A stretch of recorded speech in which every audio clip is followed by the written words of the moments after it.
2024 সালে ব্যাট বলে দুর্দান্ত পারফরম্যান্স দিয়ে আলো ছড়িয়েছে আফগান অলরাউন্ডার আজমতুল্লাহ ওমরজাই। আইসিসি তাকে স্বীকৃতি দিয়ে বর্ষসেরা ওয়ানডে ক্রিকেটারের খেতাব দিয়েছে। আফগানিস্তানের ইতিহাসে এই প্রথম কোনো ক্রিকেটার আইসিসির বর্ষসেরা খেলোয়াড়ের সম্মান লাভ করলেন।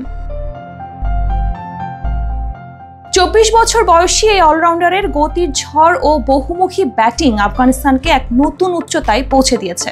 গত বছর তিনি দলের হয়ে দ্বিতীয় সর্বোচ্চ রান সংগ্রহ করেন এবং বল হাতে ছিলেন দ্বিতীয় সেরা। তার সবচেয়ে স্মরণীয় পারফরম্যান্স ছিল শারজায় বাংলাদেশ সিরিজের তৃতীয় ওয়ানডেতে। সিরিজ নির্ধারণী ম্যাচে আজমতুল্লাহ বল হাতে দুর্দান্ত নৈপুণ্য দেখিয়ে বাংলাদেশের রান সংগ্রহে বাধা সৃষ্টি করেন। ডেথ ওভারে তার বোলিং দক্ষতা বাংলাদেশকে ভালো ফিনিশিং করতে দেয়নি। তিনি 37 রানে 4 উইকেট নিয়ে ম্যাচের মোড় ঘুরিয়ে দেন। আজমতুল্লাহ ওমরজাই আফগানিস্তানে টানা 4 ওয়ানডে সিরিজ জয়েও ছিলেন কেন্দ্রীয় চরিত্র। এই সিরিজগুলোতে আফগানিস্তান, আয়ারল্যান্ড, দক্ষিণ আফ্রিকা, বাংলাদেশ এবং জিম্বাবুয়েকে পরাজিত করে।